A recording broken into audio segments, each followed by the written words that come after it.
100 বছর দরকার নাই, তুমি 1 বছর বাঁচো, সিংহের মতো ইসলাম নিয়ে বাঁচো। 1 বছর যদি তুমি সিংহের মতো ইসলাম নিয়ে বেঁচে যাও, আব্দুল হাদির মতো, উসমান হাদির মতো সারা বাংলাদেশের মানুষগুলো চোখের জল ঝরায়। উসমান হাদির জন্য যেমন করে সকল আলেমরা দোয়া করে, ঠিক না বলেন?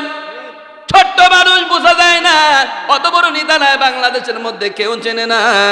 ইসলামের জন্য, দিনের জন্য যখন বাংলাদেশের মহাব্বতে, ইসলামের মহাব্বতে যখন কথা বলেছে, ইন্ডিয়ার বিরুদ্ধে, ইন্ডিয়ার ফেসিবাদের বিরুদ্ধে আর ইন্ডিয়ার দুশ্মনের ষড়যন্ত্রের ব্যাপারে যখন কথা বলেছে, দেখবেন তাকে মারার জন্য, হত্যার জন্য ষড়যন্ত্র করে লোক পাঠানো হলো। যদিও মেরে গেল, তার জীবন হলো ছোট্ট, কিন্তু মরে যাওয়ার পর নাম হয়ে গেল বিশাল। আল্লাহু আকবার। কুকুরের মতো মরে লাভ কি মিয়া, শহীদ হয়ে যাও, বিশাল নাম তোমার ইতিহাস হয়ে যাবে, ঠিক না বলে? আজ বাঘের জাতি, সিংহের জাতি ছাগল হয়ে গেছে, ম্যা ম্যা করে, ঠিক না বলে? দোস্তরে বুজুর্গ আমার, সাধারণ মানুষগুলো ওলি হতে পারবে, আমল করা লাগবে। কি করা লাগবে? আমল করা লাগবে। আল্লাহ তাআলা ধ্যানমগ্ন থাকা লাগবে। আল্লাহ তাআলা সারা, আল্লাহ যেটা বলেছে সেটা করার জন্য আপ্রাণ চেষ্টা করা লাগবে। বুজুর্গ ওলি হওয়ার জন্য বেশি কিছু দরকার নাই। হুজুররা যতটুকু কোরআন থেকে বলে ততটুকুই তুমি মেনে নাও, দেখবা হুজুরদের চাইতে তোমাদের মর্যাদা বেশি হয়ে যাবে। আল্লাহু আকবার কর। এমন ঘটনা অসংখ্য রয়েছে, সাধারণ মানুষগুলো অসাধারণ হয়ে গেছে, বড় বড় আলেমদের চাইতে তাদের মর্যাদা বেশি। ইতিহাসের মধ্যে আছে, অনেক আলোচনা আমার মাথার মধ্যে চলে আসতেছে, একটু ছোট্ট করে টাচ দিয়ে যাই। একজন আল্লাহর ওলির চাইতে বড় জান্নাত পেয়েছে হলো কামার। আল্লাহু আকবার গণ। কি নাম? কি কামার? চেনেন? কামার কি করে? কামার যে লোহা পিটাইয়া বিভিন্ন অস্ত্র বানায়, চাকু ছুরি বানায়, তরবারি বানায়, এই কামারটা অনেক দামি হয়ে যায় ওলির চাইতে। এই ওলির নাম হলো মালিক ইবনে দিনার। আল্লাহু আকবার গণ। নাম শুনছেন? মালিক ইবনে দিনার রাহমাতুল্লাহ আলাইহি, জগৎ বিখ্যাত ওলি এবং ওই সময়কার সবচেয়ে বড় জাননেওয়ালা মুহাদ্দিস, মুহাক্কিক, বড় আলেম। মক্কার মধ্যে, মদিনার মধ্যে এত বড় আলেম নাই। মালিক ইবনে দিনার এক তো সম্পদশালী, তারপরে ইলমের দিক থেকে অন্যরকম। মালিক ইবনে দিনার রাহমাতুল্লাহ আলাইহি প্রতি রাত ছাদের উপর দাঁড়াইয়া সারা রাত ভরে তাহাজ্জুদের নামাজ পড়ে। আল্লাহু আকবার কন্যা। কাঠুরিয়া ওই যে কামার, মালিক ইবনে দিনারের বাড়ির পাশে ছোট্ট ঝুপড়ির মধ্যে বসবাস করে। 2-3টা সন্তান রয়েছে। ওই লোহা পিটাইয়া অস্ত্র বানায় আর বাজারে বিক্রি করে খাবারের ব্যবস্থা করে। মুমিন রে, ও মুমিন, মালিক ইবনে দিনার সারা রাত ভরে তাহাজ্জুদের নামাজ পড়ে ছাদে দাঁড়াইয়া। কারণ ছাদে দাঁড়াইলে একা একা হয়, ঠিক না বলেন? নিরিবিলি হয়, প্রশান্তি লাগে, আসমানটা ফাঁকা। রাতে গভীর যখন হয়ে যায়, তাহাজ্জুদের মজা বেশি, প্রেম বেশি, ইশক বেশি। সারা রাত ভরে তাহাজ্জুদের নামাজ পড়ে। মালিক ইবনে দিনারের বাড়ির পাশে ওই লোহার এবং কামার সারা রাত ভরে পিটাইয়া পিটাইয়া অস্ত্র বানায়। আল্লাহু আকবার গণ। মালিক ইবনে দিনার বিদায় হয়ে গেলেন, ওই কামারও বিদায় হয়ে গেছেন।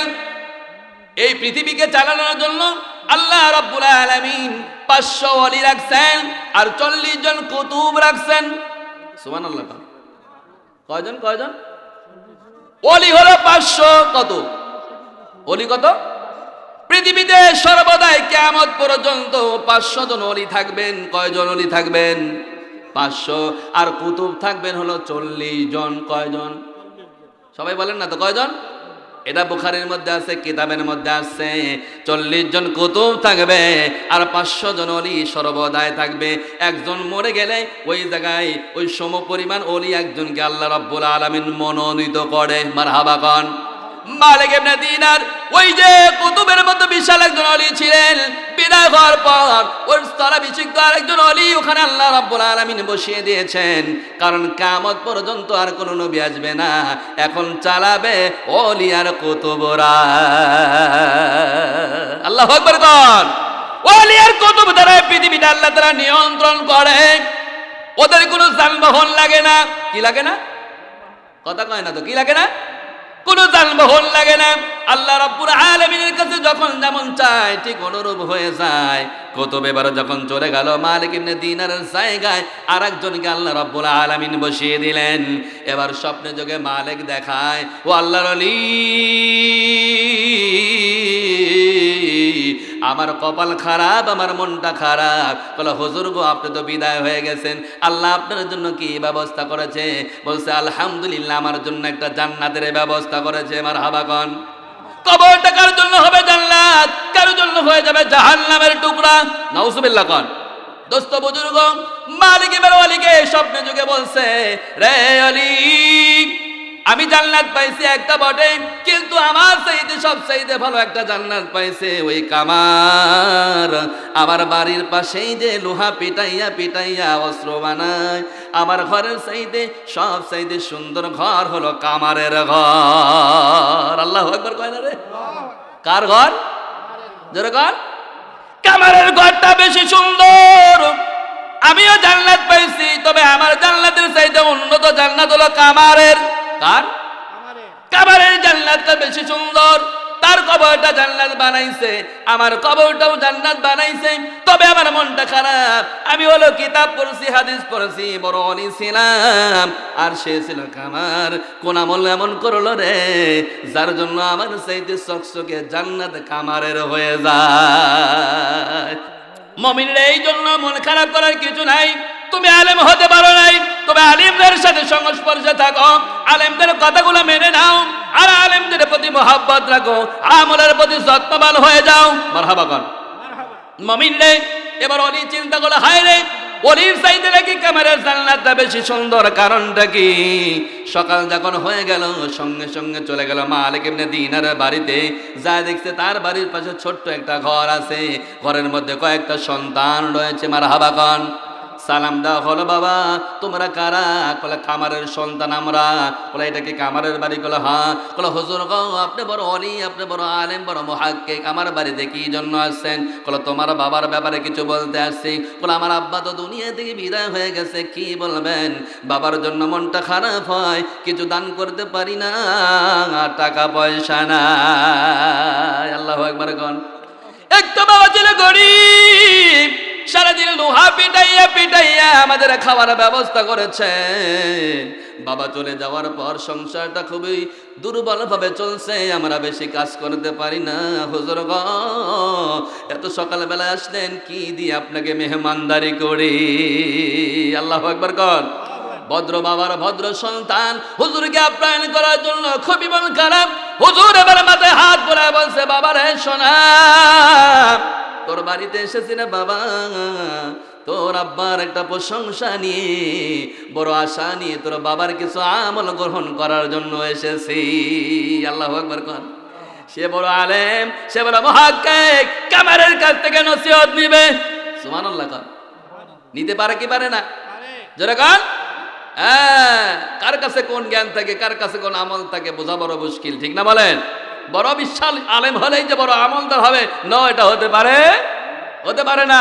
বড় বড় সাহাবী ছিলেন। নবী আলাইহিস সালাতু ওয়াস সালাম যখন মেরাজে গেছেন, কার কদম শুনছিলেন? বিলালের কদম। সুবহানাল্লাহ কোন। বিলাল ছিল দেখতে খুব বিশ্রী, সাহাবীদের মধ্যে সবচেয়ে নিম্নমানের, ঠিক না বলেন? অথচ বিশ্বনবী মেরাজে যখন গেছে কারোর কোনো শব্দ পায় নাই, কিন্তু বিলালের কদমের শব্দ পেয়েছে। সুবহানাল্লাহ কোন।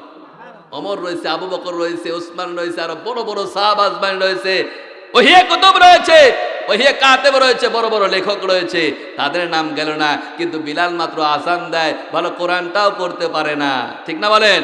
অথচ বিলালের আওয়াজ চলে যায় সে আরশ মহল্লায়। সুবহানাল্লাহ কোন। এই জন্য আপনি দুর্বল ভেবেন না, কাউকে ঘৃণা করা যাবে না। সকল মানুষকে সম্মান করতে হবে, এটাই হলো মুমিনের দায়িত্ব, ঠিক না বলেন?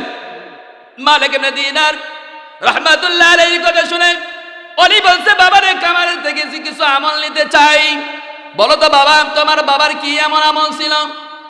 বলে হুজুরকে বলেন কি, আপনি বড় আলেম, আপনার থেকে আমরা শিখি, আর আমার বাবার থেকে কি শিক্ষা নিবেন, কি এমন আমল নিবেন? এবার ডাক দিয়ে বলছে বাবারে আমি যদি সেই কথাগুলো বলি তাহলে বলবা, তবে হ্যাঁ তোমার বাবার গুণগুলো আমি জানতে চাই, ভালো ভালো কি গুণগুলো ছিল তোমার বাবার, একটু বর্ণনা দাও। বলো আমারও তো বেশি বলতে পারবো না, তবে বাবা 5 ওয়াক্ত নামাজ পড়তো, আর দিনরাত 24 ঘন্টা শুধু লোহা পেটাইতো, লোহা দিয়ে অস্ত্র বানাইয়া সংসার চালাতো। আল্লাহু আকবার কর। এর বেশি কিছু জানি না। কয় তোমার মা আছে নাকি? কয় হ্যাঁ মা এখনো বেঁচে আছে। কয় পর্দার মধ্যে থাকে? কয় তোমার মাকে পর্দার পাশে আসতে বলো, আমি জিজ্ঞাসা করতে চাই সে জানে নাকি স্বামীর ব্যাপারে, কারণ গোপন কোনো আমল থাকলে সে আমলটা আমি গ্রহণ করব। আল্লাহু আকবার কন। থাকতে বসে ও কামারের স্ত্রী গো, আপনার স্বামী বিদায় হয়ে গেছে, গোপন কোন এমন আমল ছিল একটু বর্ণনা দাও। আল্লাহর বান্দি সুন্দর করে বর্ণনা দাও, তোমার স্বামীর এমন কি নেই কেমন ছিল? বর্ণনা দেয়, হুজুর গো সকালবেলা আসছেন, মিথ্যা বলবো না, আমার স্বামী বড় গরিব ছিলেন। যখন আল্লাহর ওলি ওই ছাদের উপরে দাঁড়াইয়া দাঁড়াইয়া আমার স্বামী লোহা পিটাইতো, অস্ত্র বানাইতো, তবে বিশেষ কোনো আমল ছিল না, 5 ওয়াক্ত নামাজ পড়তো, কিন্তু একটা আমল ছিল, তাহাজ্জুদের নামাজের সময় মালিক ইবনে দিনার দিকে তাকাইয়া তাকাইয়া বারবার করে কাঁদতো। আল্লাহু আকবার কন।